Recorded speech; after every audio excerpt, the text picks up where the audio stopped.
ای ز غم فراق تو جان مرا شکایتی، بر در تو نشسته ام منتظر عنایتی. گرچه بمیرم از غمت هم نکنی به من نظر، ور همه خون کنی دلم هم نکنم شکایتی. دل ز فراق گشت خون، جان به لب آمد از غمت. زحمتم آید ار کنم از غم تو حکایتی. گرچه برانی از برم باز نگردم از درت، چون ز در عنایتت یافته ام هدایتی. فراق و دوری دردیست بی درمان، که عاطفه انسانی همواره از آن اشک ریخته. شاعران و شیفتگان و عاشقان و محبان از دردش سخت نالیده اند. فراق دوستان و احباب را گردباد فراموشی پس از اندی در خود می غلطاند و آتشش را در دل خاموش می کند. اما فراق خانه معبود و قبله سوخت دلان را هرگز. دل کندن از خانه خدا پس از آن که کیانت با آن آمیخته شد بسیار سخت و دشوار است. احساس می کنی کعبه قلبت شده است و خون تنها با تپش دیدار خانه خدا در رگانت به جریان می آید. چشمهایت تنها با تازه کردن دیدار خانه خدا توان دیدن می گیرند و گوشهایت شنواییشان را در شنفتن ندای حی علی الصلاة حرم به دست می آورند. پاهایت در شور و شوق هروله در گرداگرد کعبه معبود زنده اند. آنچنان با کعبه آمیخته شده ای و انس گرفته ای که جدا شدن از آن به جان دادن در مصاف آن میماند. ولی چه چاره است تو را که کوس رحیل نواخته شده؟ کاروان برای سفر آماده است و تو مجبوری کعبه را به امید دیداری دیگر وداع گویی. در وداع با خانه خدا بیاد حجة الوداع و خطبه پیامبر و پیام رسای آن حضرت می افتی. صدای رسول پاک هدایت و رستگاری را از پشت قرنهای زمان میشنوی که بر جای بلندی در مقابل مؤمنان از حج بازگشته ایستاده است. با این وجود خطابش به سوی عالمیان است. یا ایها الناس، ای مردمان. واضح است پیام آور توحید انسانیت را مورد خطاب قرار می دهد و گویا به مؤمنان می گوید شما پس از حج به سوی بشریت می روید تا پیام حج و دعوت به بندگی خالق و یکتاپرستی را به جهان و جهانیان برسانید و مردم را از عبادت بندگان رهایی داده به عبادت پروردگار عالمیان دعوت نمایید. هیچ تعجبی نیست از آن که به دیدار خانه ملکوتی معبود نایل نشده چون توان صبر دوری دارد و تعجب و حیرت از آن کسی است که شرف دیدار یافته چون میتواند از کعبه جدا شود.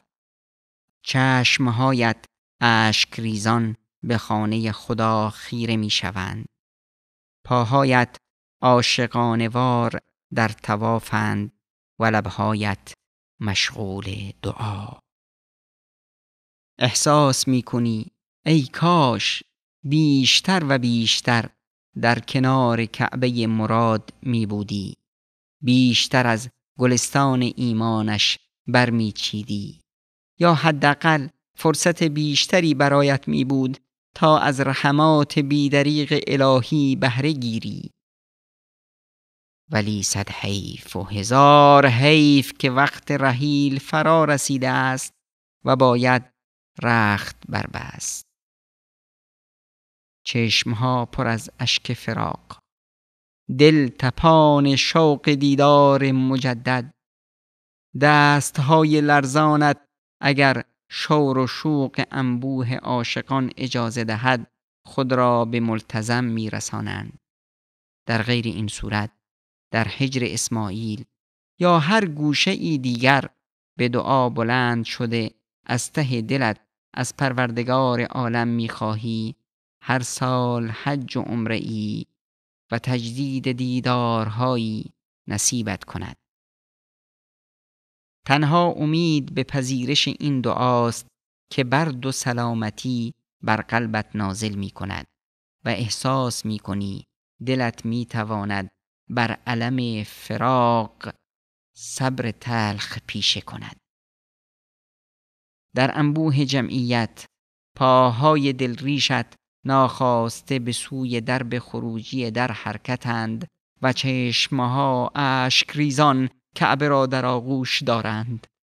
پاهای حیران، چشمهایی که چون نوزادی شیرخواره به سینه داغ مادر سخت چسبیده را در یک آن از دامن کعبه می ربایند و خانه حق از دیدت پنهان می شود. دلت می خواهد بازگردی و یک نگاه دیگر به خانه خدا بیندازی، ولی وقت تنگ است و هر دیدار خنجری است تشنه خون بر دل زخمی و خسته و پریشان. اشک ریزان و دل ریش دیوانوار با خانه امید و آرزوهایت و با کعبه معبودت الوداع می کنی. الهی، اگر امید به دیدار مجدد خانه تو نمی بود، دلهای شیفتگان و عاشقان در هنگام فراق می ترکید. حقا که در امید دیدار بستن به خانه تو چه بردها و سلام هاست. درست مثل همان برد و سلامی که بر ابراهیم خلیل علیه السلام در آتش نمرود فرود آوردی.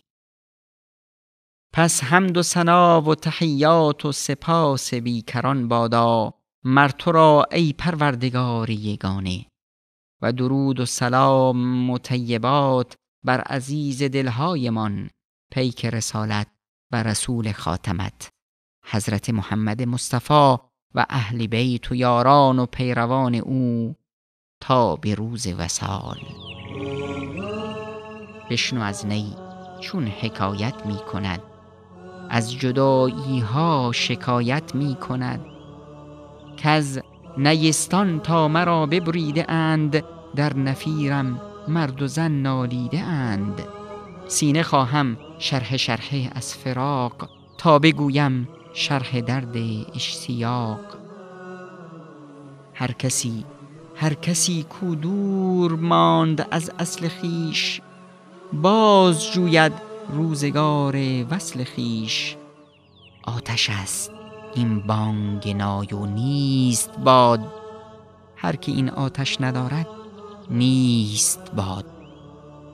در نیابد حال پخته هیچ خام، پس سخن کوتاه باید والسلام.